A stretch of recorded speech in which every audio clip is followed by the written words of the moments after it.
آج کامیابی جس پہ ہم بہت خوش ہوتے ہیں،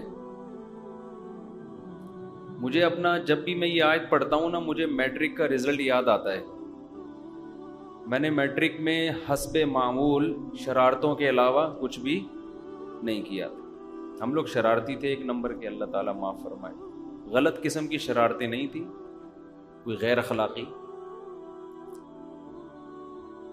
دل چاہتا تھا کہ پڑھنے کے علاوہ دنیا کا ہر کام کیا جائے، کیونکہ سچے پاکستانی ہونے کی دلیل ہے۔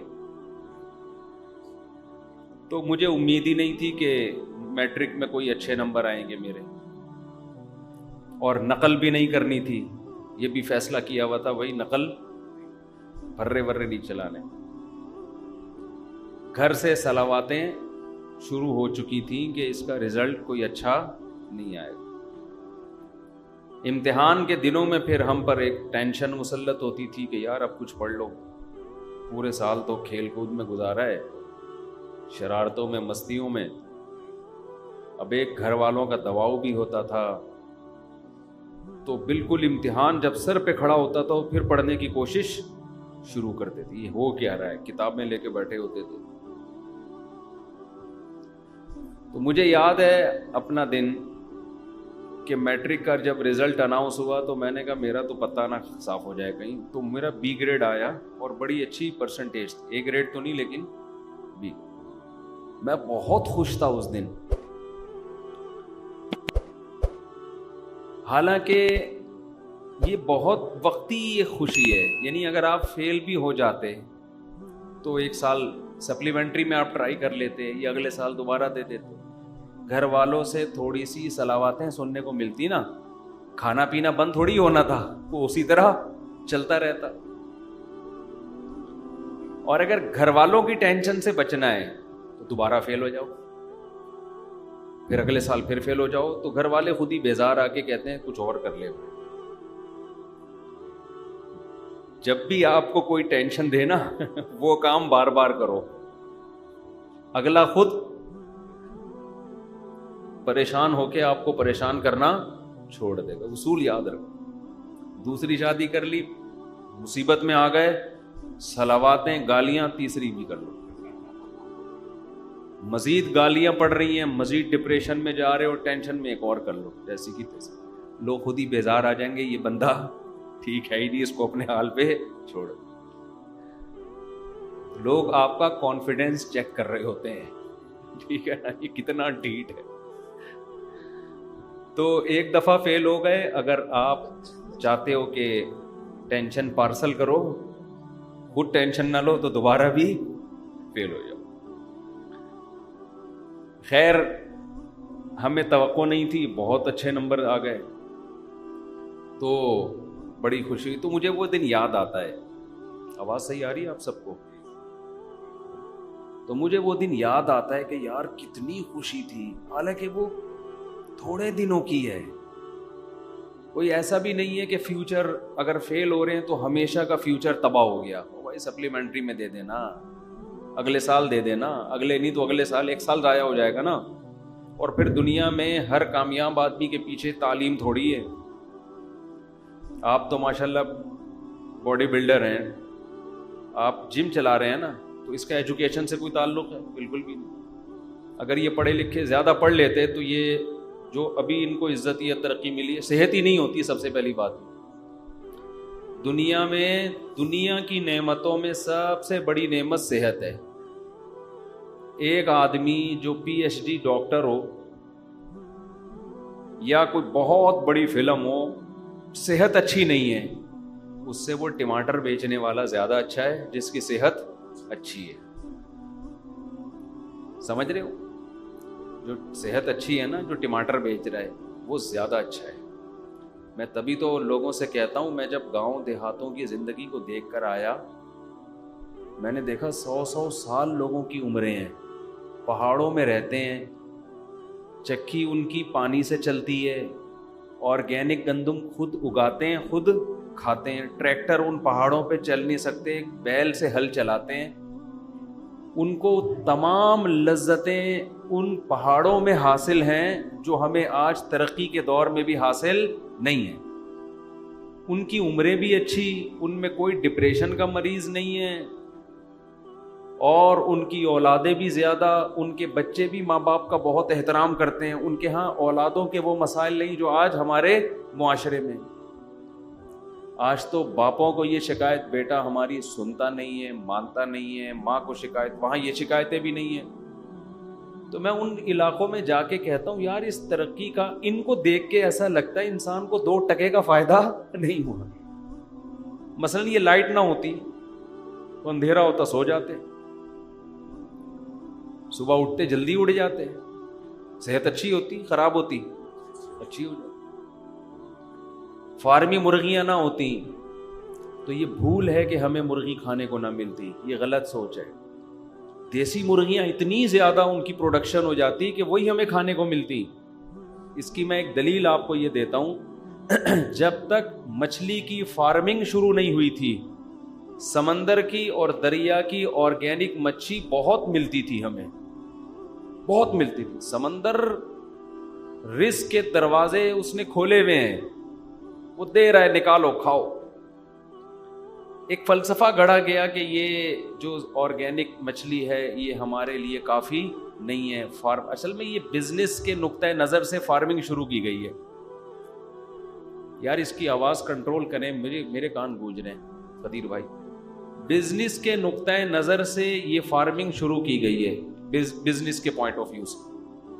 اس کا نقصان یہ ہوا کہ جب تاجر کو سستے میں اتنی زیادہ مچھی وہ پیدا کر سکتا ہے تو وہ آرگینک کی طرف جانا اس نے چھوڑ دیا. اس کی پروڈکشن ویسے ہی کم ہو گئی. اب لوگ سیٹ ہو جائیں گے کس پہ؟ آہستہ آہستہ فارمی مچھی پہ سیٹ ہو جائیں گے. جب فارمی مچھی پہ سیٹ ہو جائیں گے تو پھر وہ آرگینک بھی وہ ہو جائے گی ونس اپون اے ٹائم کہ ہمارے باپ دادا سمندر سے مچھی پکڑ گئے یا دریا کی اوریجنل مچھی پکڑ کے کھایا کرتے. حتیٰ کہ اب آپ فشری جاؤ گے نا, وہاں بھی آپ کو فارمی مچھلی مل رہی ہے. تو سمندر کے کنارے بھی آپ کو سمندری نہیں مل رہی. تو ہم نے گاؤں دیہاتوں میں بھی وقت گزارا ہے جو فارمی مرغی جانتے نہیں تھے, لیکن وہ دبا کے دیسی مرغی کھاتے ہیں. جب کہو کھلائیں گے وہ, اس لیے کہ لوگ پھر پالتے ہیں. تو اگر یہ سائنسی ترقی نہ ہوتی, ہم دیسی مرغیوں پہ سیٹ ہوتے, ہم دیسی گندم پہ سیٹ ہوتے, یہ جو کھاد والی یوریا والی گندم میں یہ نہ ہوتی, بہت کچھ ہوتا. خیر ابھی کیا رونا روئے بیٹھ کے آدمی, آپ لوگ کہیں گے کیا دینی باتیں ہم سننے آئے ہیں, مفتی صاحب نے کیا مرغی اور انڈوں کی باتیں شروع کر دی. تو جی نام اعمال سیدھے آتے ہیں.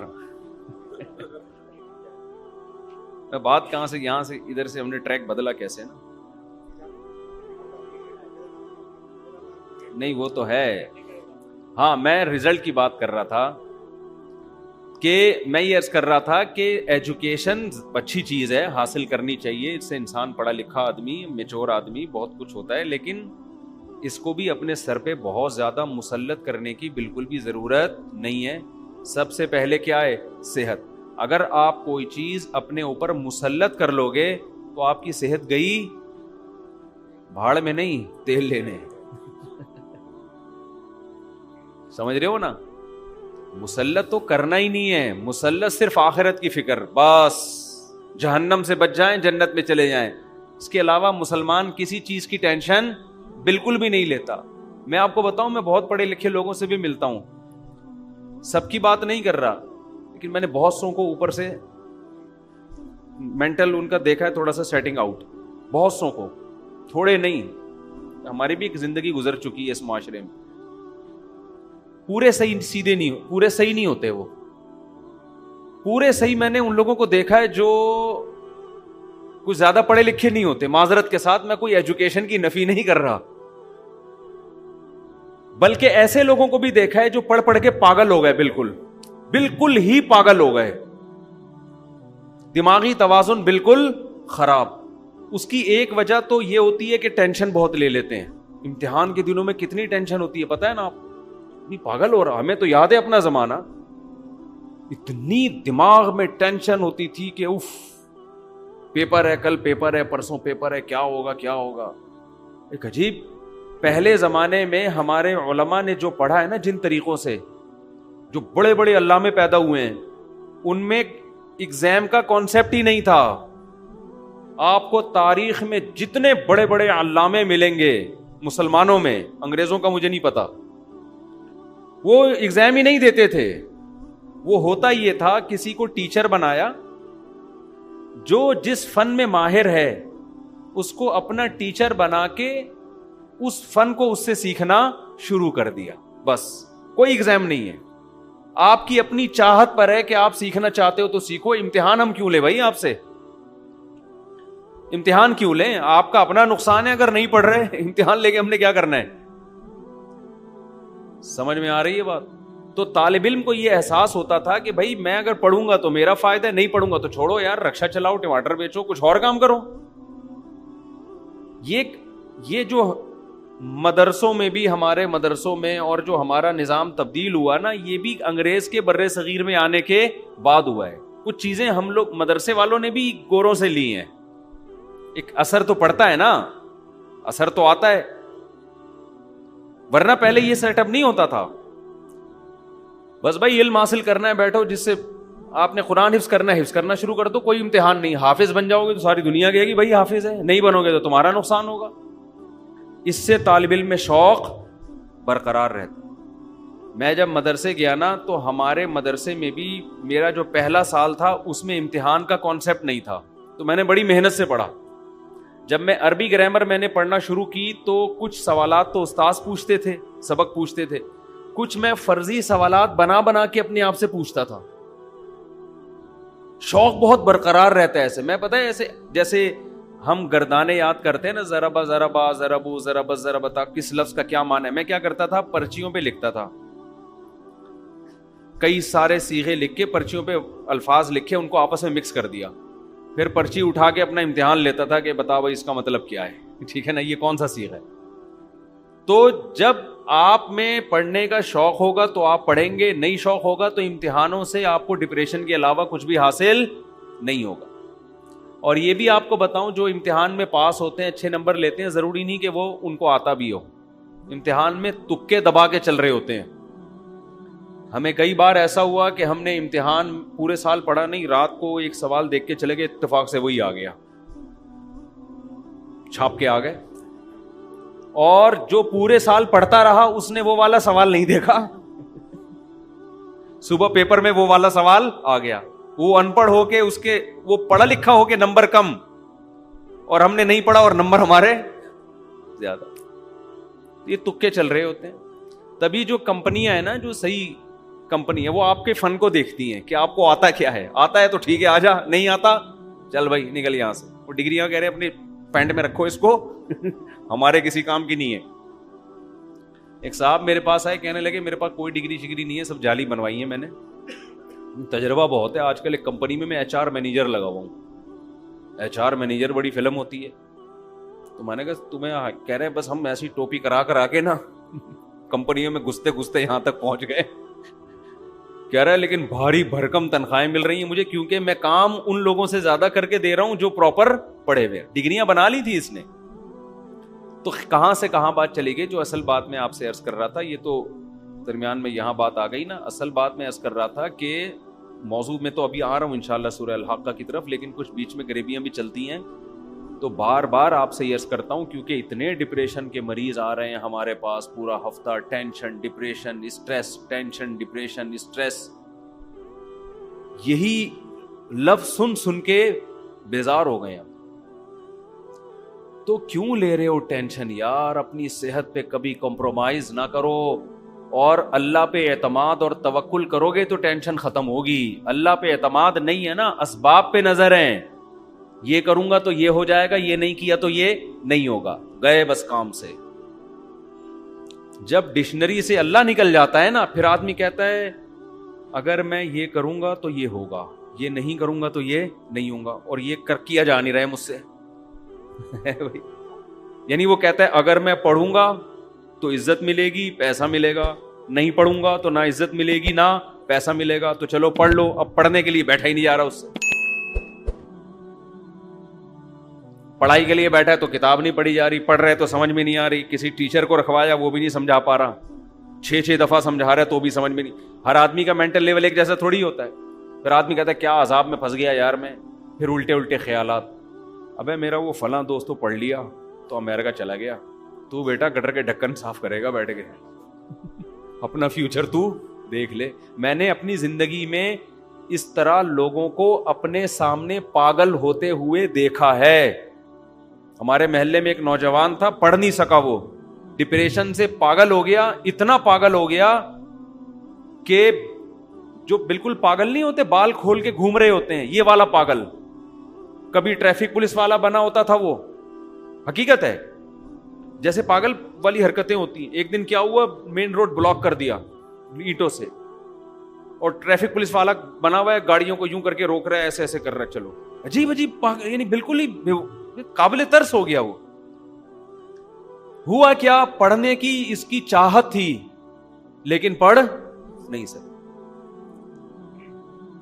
تو یہ بہت سے لوگوں میں ہے, کوئی ترقی کرنا چاہتے ہیں, ہو ہی نہیں پاتی ترقی.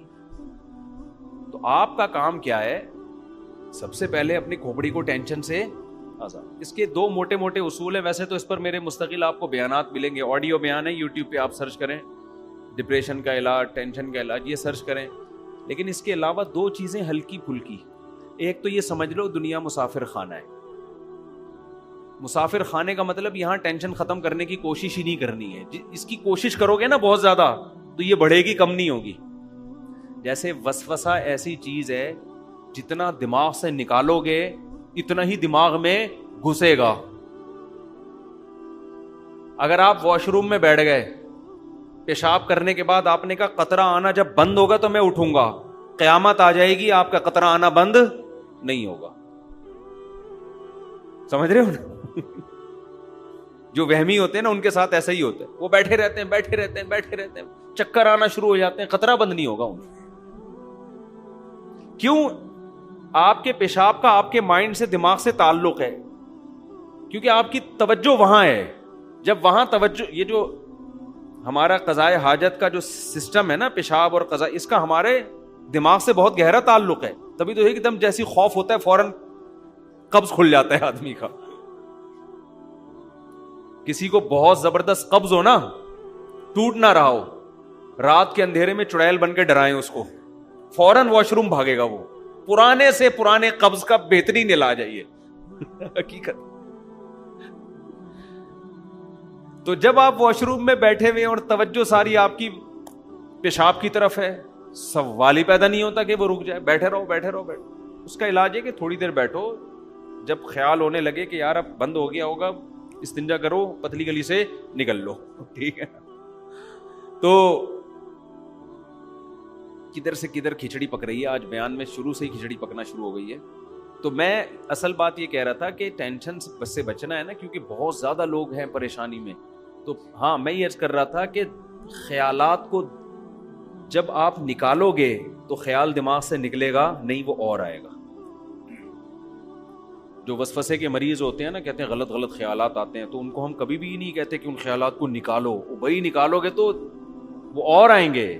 دماغ کو ہٹانے کا طریقہ یہ ہے کہ ہٹانے کی کوشش ہی نہ کرو, جو آ رہے ہیں آنے دو, اپنے آپ کو بزی کر لو. بس یہ نہیں کرو کہ یہ نہیں آئے. وہ میں بہت دفعہ ایک تعویذ والا قصہ سنا چکا ہوں, ایک اور دفعہ سنا دیتا ہوں, آج نئے لوگ زیادہ لگ رہے ہیں, اس سے یہ بات سمجھ میں آئے گی. ایک پیر صاحب نے کسی کو تعویذ دیا, لاکھوں روپے لے لیے اور کہا کہ یہ تمہارا تعویذ اس وقت کام آئے گا جب تم یہ تعویذ کو لے کے جب گھر میں داخل ہو تو تمہارے دماغ میں کالے کتے کا تصور نہیں ہونا چاہیے. اب کس پاگل کے دماغ میں کالا کتا ہوتا ہے گھر میں داخل ہوتے ہوئے یار؟ کھوپڑی میں خام میں اس میں کالا کتا ڈال دی.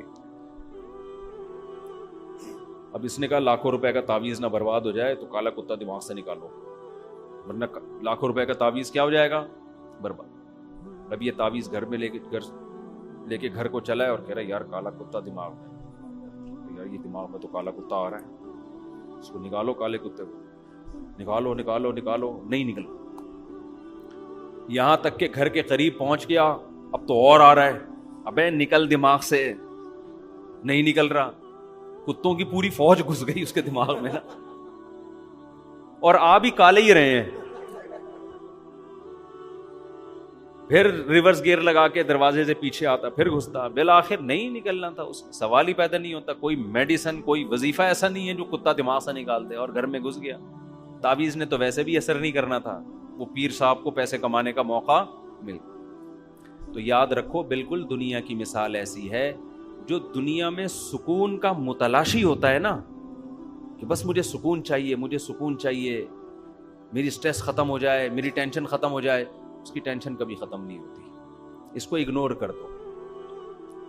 اللہ نے میرے ذمے جو کام لگایا میں اس میں لگ جاؤں گا, بس ختم. ٹینشن ہوتی ہے نہیں ہوتی, یہ میرا ہیڈ ایک نہیں ہے. وہ پریشانی میں خوش ہے تو میں پریشان خوش ہوں.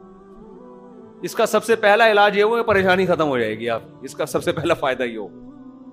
سمجھتے ہو کہ نہیں سمجھتے؟ یعنی ٹینشن ختم کرنے کی ٹینشن بھی چھوڑ دو. ہم اس کے مکلف ہیں جو ہمارے بس میں ہیں.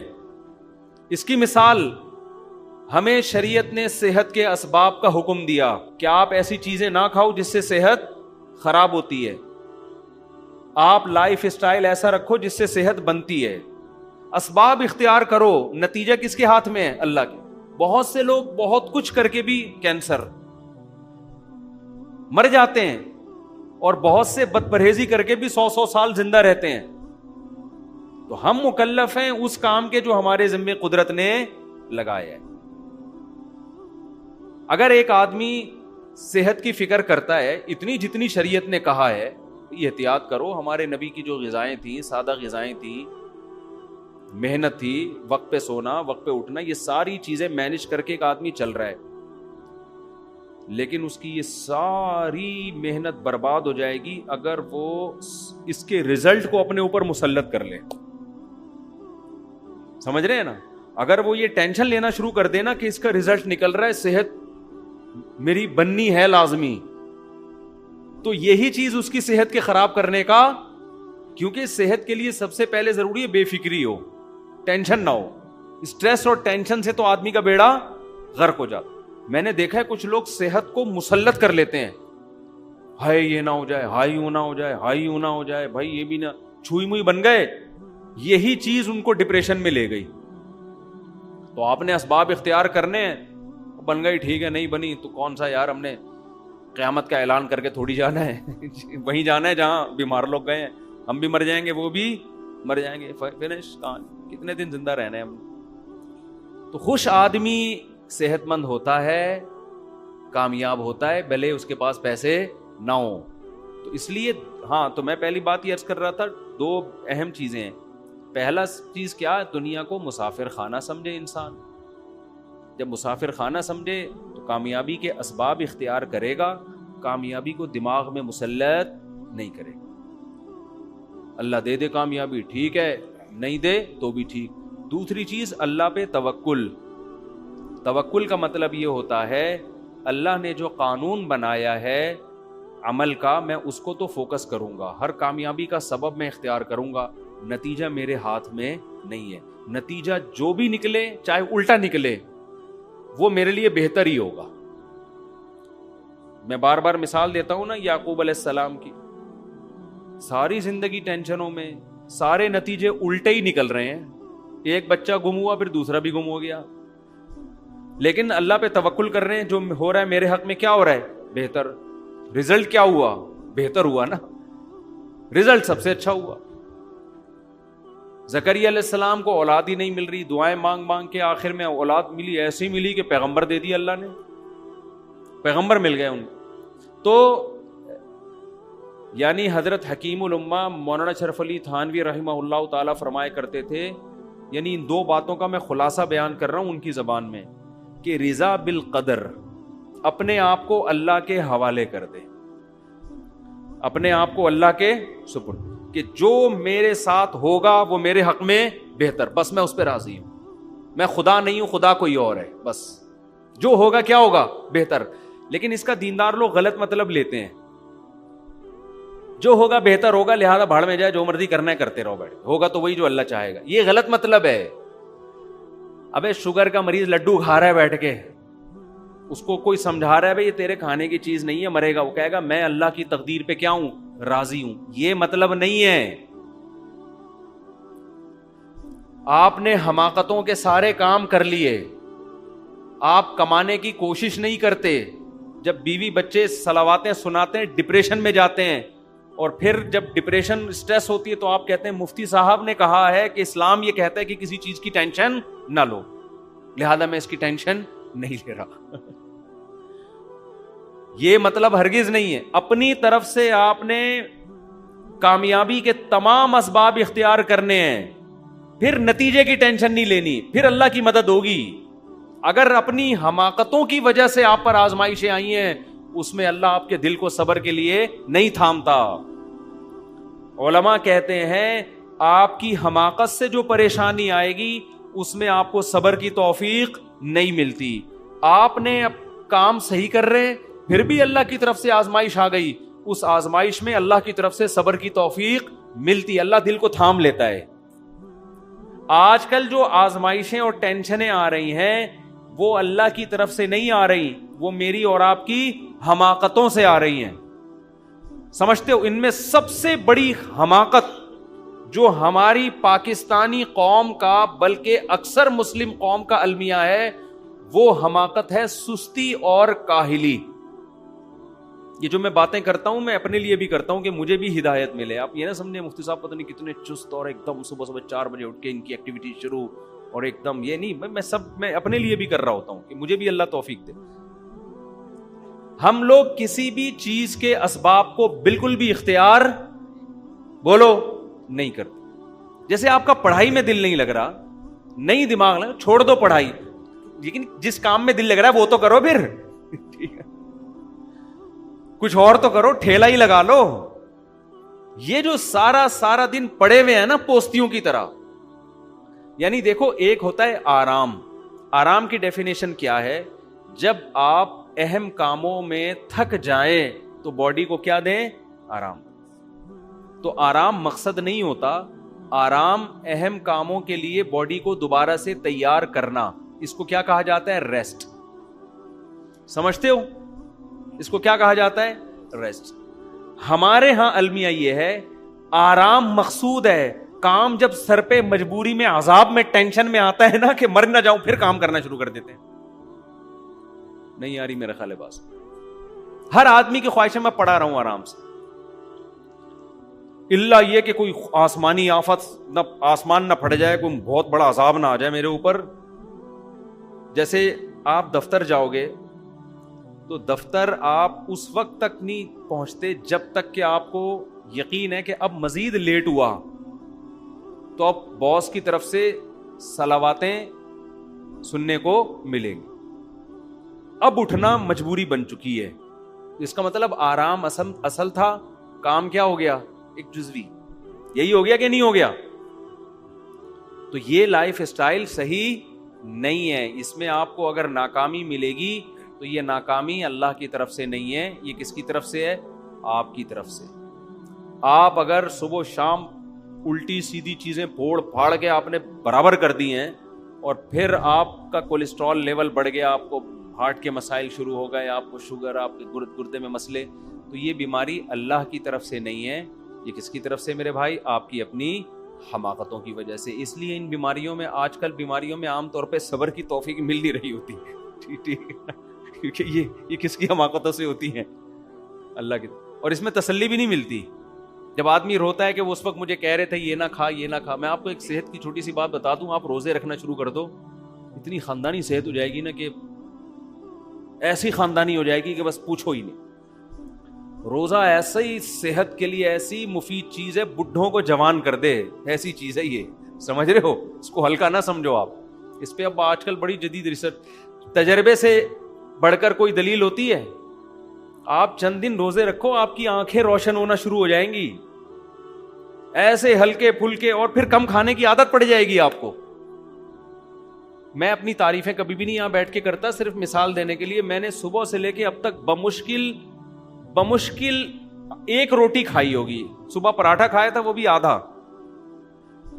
اتنا سا تھا ایک تو پراٹھا, بڑے پراٹھے کا آدھا ہی ہو گیا وہ.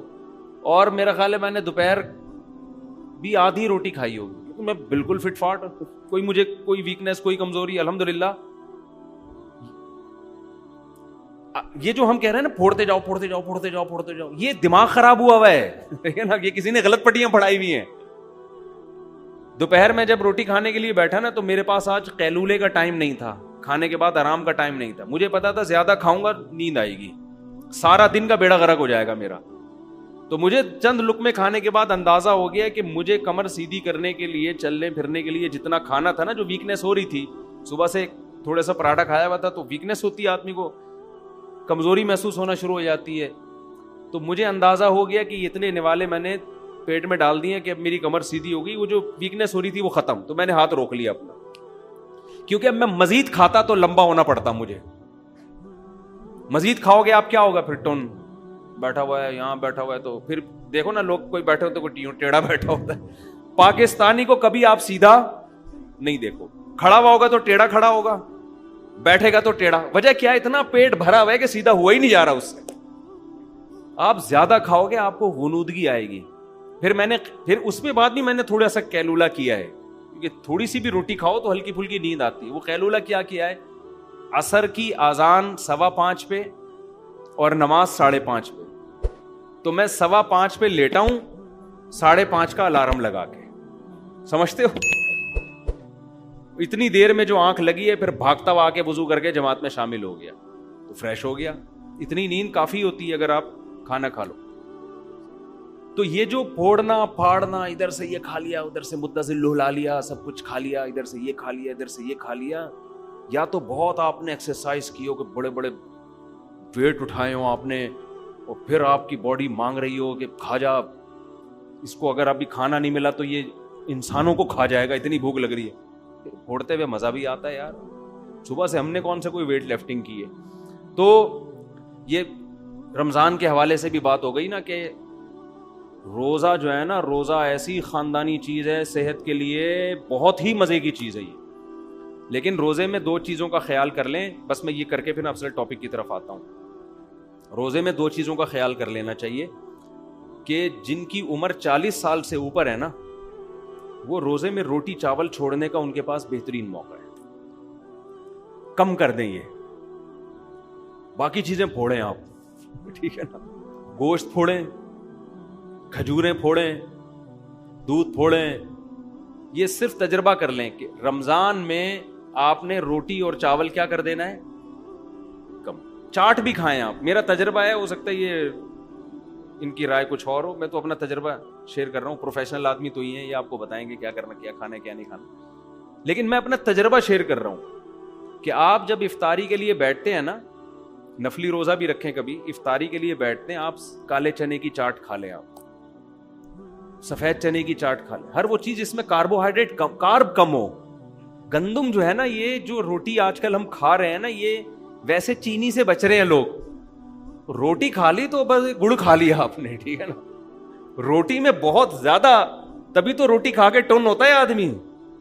افطاری میں بہت سے لوگ کہتے ہیں ہم افطاری کھا کے نڈھال ہو جاتے ہیں, اٹھا ہی نہیں جاتا.